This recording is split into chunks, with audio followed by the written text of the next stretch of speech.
I mean, you have to admit, it's still really cool. Welcome back, everyone, to Create Dinosaurs, episode 24, where once again, we're gonna be working on that aviary. The massive glass dome thing? Yeah, we're working on that. Because, as I said last episode and stuff, we're not just gonna leave it as a massive glass dome and everything. Like, we may have built the glass dome and stuff, and it might look really cool already, but it is nowhere near done. Like, the dome itself was kind of step one of the plan and everything. Like, you know, step one. Don't ask how many other steps there are. I don't want to talk about it. But yeah, so I would like to work on this today and everything. And what I'm going to start out by doing is probably actually attaching this to the ground a bit more. Because if you remember last episode and stuff, I said I kind of want to add in a stone base to this whole thing. Because currently it's just a massive glass orb floating. But also, if I have time, I would definitely like to start getting to work on the decorations inside, because if you need a reminder, the 3 dinosaurs which we said we were going to be putting in the aviary and everything was the Dimorphodon, Pteranodon, and Quetzalcoatlus. But the thing is, as far as I'm aware, at least one of these, like, I don't know if all 3 of them actually live in the same environment, but, like, I like the look of one of their environments, so I'm going to go with it. Because, you know, I don't fancy doing Aviary 2.0. One of them is already enough work. But the environment for at least one of those animals was basically sort of like coastal cliffs and everything, which makes sense. It's a flying animal, it eats fish. So, you know, it would go and nest up in the cliffs and everything, it would swoop down and it would pick fish out of the ocean. That was what its life consisted of. Now, you might already be noticing the issue here of the fact that we don't exactly have many cliffs and we don't have an ocean. This is not an ocean, this is a river and it's in a jungle. It's not even the right temperature. So yeah, along with just actually having to make the aviary look like it makes sense and everything, we've also just got to make it, like, nice for the dinosaurs. So yeah, that's my plan for this episode. Basically, make the aviary look nice and then make the aviary nice to live in for our animals. And my hope is that once we put the animals in there, they don't kill each other.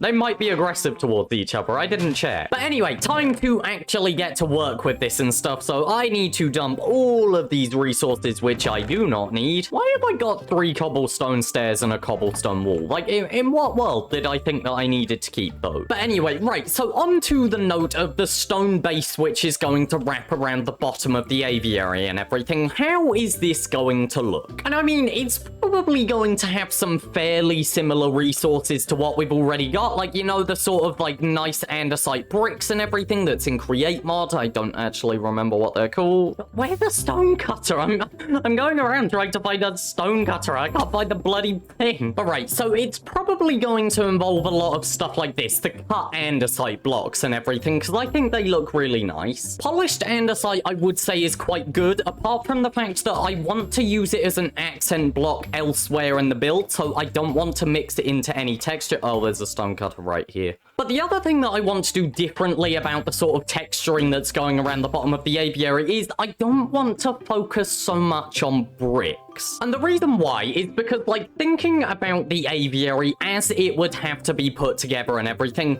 bricks kind of isn't the most stable resource you could use. With a massive, very shatterable glass dome like this and everything, you would probably want to go with something like concrete at the bottom. Now, of course, concrete is actually a block in Minecraft and stuff, but, like, it kind of doesn't really look like concrete. And also, I just don't think the smooth texturing of it works as well and everything. But anyway, what I am trying to say is I'm probably not going to use as many bricks in the texture and instead go with stuff like the sort of cut andesite. Cobblestone could be good for some, like, sort of minor details. Stone is, of course, going to be a massive part, and again, andesite as minor details. And I think we can definitely still use bricks in part of the texture and stuff. I just don't want it being the main part of it. So right, there's no other stone variants that we can do and everything. What about andesite? I mean, I could do polished cut andesite. It's slightly different. Are there any other gray blocks I could do? I mean, is there any cobblestone variants? I don't think there is, and yeah, there's not. Right, okay. What about deep slate? Just taking a look. No. Oh, wait, but the deep slate variants are actually made with smelted deep slate, aren't they? So, let's see. No, not really. I mean, cut deep slate's a nice block. It's just, yeah, that doesn't fit in. Right, okay, so considering the fact that the hotbar has 9 item slots and everything, just, like, what do I think I can do here? I think at most a mixture like that if I want to include the deep slate and everything. If not, I would just add maybe another bit of the cut andesite, actually. I think... yeah, I'm just gonna put in another bit of cut andesite. But right, okay, so this is our block palette and everything. 3 parts cut andesite, 2 parts of polished cut andesite, 2 parts stone, 1 part cobble, 1 part andesite. Simple enough, cool, we're going with it. And right, now you might be thinking, like, am I just going to sort of connect all of the bottom of the dome and everything straight down into the ground? Just perfectly vertical, bam, right down. And the answer to that is no, it would look just as stupid. But yeah, so the same way that we don't like the way it looks when the glass just goes straight into the ground by itself, we also don't really like how it looks when it just goes straight vertically with the stone. Also, I think the stone's gonna start at this height and everything, just because I mentioned how I might want to keep the deployers able to move and stuff, and yeah, if I just cover it up with stone, that will be nice. But yeah, like, looking at that and everything, I mean, it could kind of work, but it just kind of isn't as good. Like, you know, it could be better, and the way we're going to make that better is by literally just, like, expanding the circle as it goes down. So this is 1, 2, 3, 4, maybe 5 blocks down and everything is where we should go. So it comes out again here. So if that actually went and connected all the way down to the ground here or something, it would be sort of going at that angle. And I like that. Yeah, I think that definitely just looks better than like if we brought it straight vertical and stuff. Like the verticality can kind of look cool, but only under certain circumstances really. And also the other thing that I could do here, so of course we're working with circles and everything because, you know, it's a big sphere. And whilst I could make it so that like every block just sort of is an outline around the previous layer or something. So like, you know, it would be sort of placing it on the outer edge of this glass and everything. And then like, oh, the glass goes in here, so we place it along this outer edge. I don't want to do that. Whilst it would probably look fine on a larger scale and stuff, I want to go with what's mathematically the correct circle. So, you know, the glass has a diameter of 101 blocks. This would be 103, 105, 107, etc, etc. It's just increasing by 2. And yeah, I'm going to be using an actual circle generator to work out where mathematically all of these blocks should go, rather than just like placing it on the outer edge of the glass. Hopefully that all makes sense. It's a little bit confusing. But yeah, so we've got our block palette. We know what we're doing and everything. This is just going to be a very slow and repetitive process of building a whole bunch of circles. I'll describe how I'm going to deal with stuff like this, where the terrain is higher than the base of the circle and everything later on. But for now, we have everything we need. Let's just get to work. This is going to be a really long build.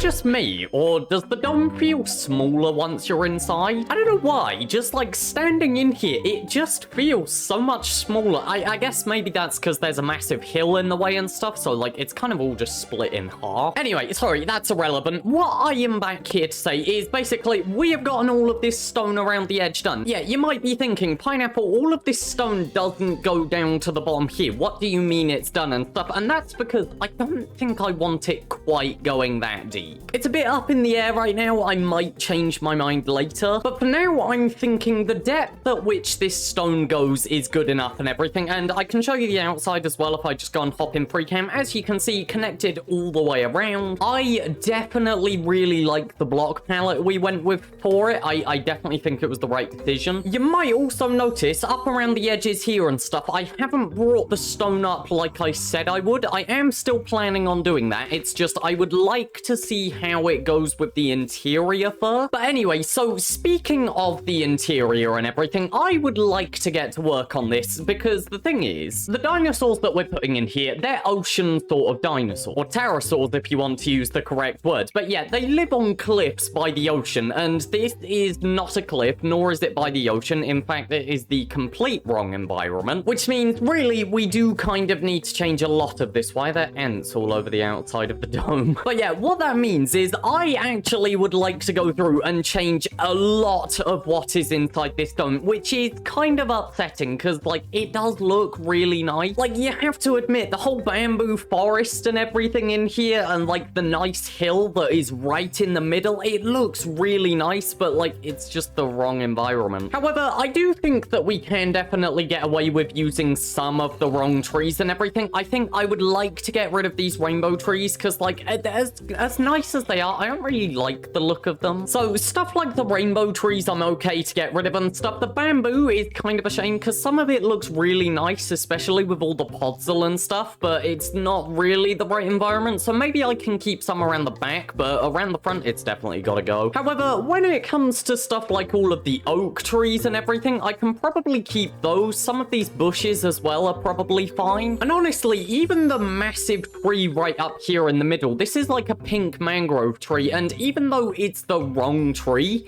it just looks really cool because it's almost perfectly central. It doesn't make the most sense, but its aesthetics are worth more than the sort of like factual correctness. But anyway, so in terms of what I would like to actually do to this enclosure and everything, so obviously we have two different lower areas really. Like we've got this sort of low down side on this side of the aviary, and then on the other side we've got the one that I was talking about with all the bamboo, which I need to remove. And I am thinking, because we said that like these dinosaurs are sort of coastal cliff areas and stuff, as you can see, I brought the stone down lower over here, and I'm thinking I can turn this whole front area into like a nice water sort of piece and everything, and maybe we'll get fish spawning, although I'm not entirely sure. But also, what I would like to do is basically remove all of the dirt from this cliff and turn it into an actual rocky cliff, because thinking about it logically from a park perspective and stuff, it would probably be really cool to watch like a Quetzalcoatlus just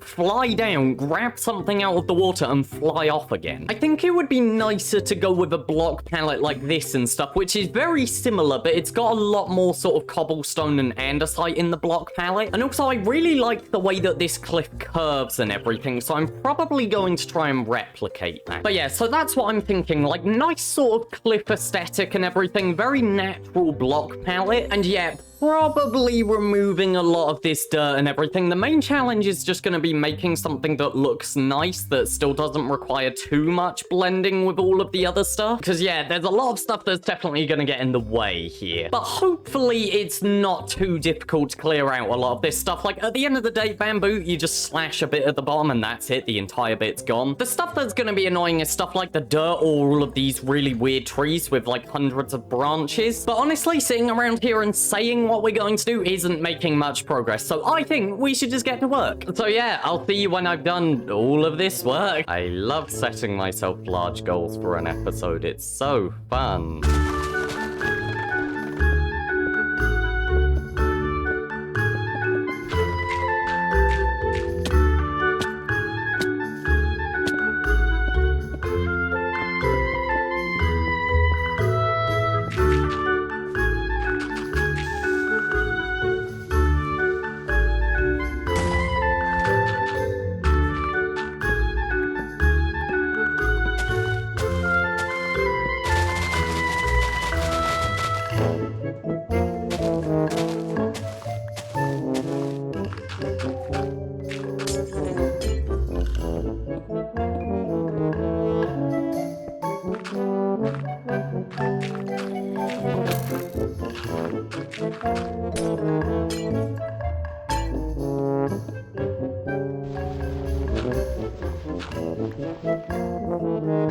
Welcome back, everyone. It's been several hours, and my room is currently turning into a sauna and everything because it is summer in the UK, and that's not nice. Look, Dan, what are you doing all the way out here? Look, now I've got to go and actually get you back into the enclosure. I've already done this once. This is the second time he's escaped in an hour. Look, there you go, wandering again. Just stop escaping, please. Anyway, yes, welcome back, everyone. It has been a little bit of time, you know, like several hours over 2 days. But as you can see, as we come up here and everything, this is looking really cool. I like this. So just as I said I would and everything, there is this wonderful little cliff here and stuff, and we've put all of the water in so you can swim around. And of course, I have gone and cleared every single tree from this area, apart from this big one in the middle. I do need to remove this pillar, which to be honest, I could do. I don't know why I haven't done that yet. And also, you might be wondering what this is. This is just something that I found interesting. Apparently, these massive, like, mahogany trees, I think it's mahogany, no, mangrove. These mangrove trees, for some reason, inside, they've just got honey and honeycomb. I don't know why, I just thought it was kind of interesting. But yeah, so I've gone and cleared away all of the trees that are around here and stuff, and that's just because I think this is the only one that, like, can really stay for aesthetic reasons. And honestly, even this one doesn't really fit the environment that this is supposed to be. It just looks good. Down here and stuff, we've gone and flattened out the terrain. I didn't turn this into a cliff. I kept a lot of this as dirt, and honestly, I think it just looks a bit better. However, over here, we have also kept some of the bamboo and stuff, and this, again, it doesn't make sense. It's not supposed to be this, but, like,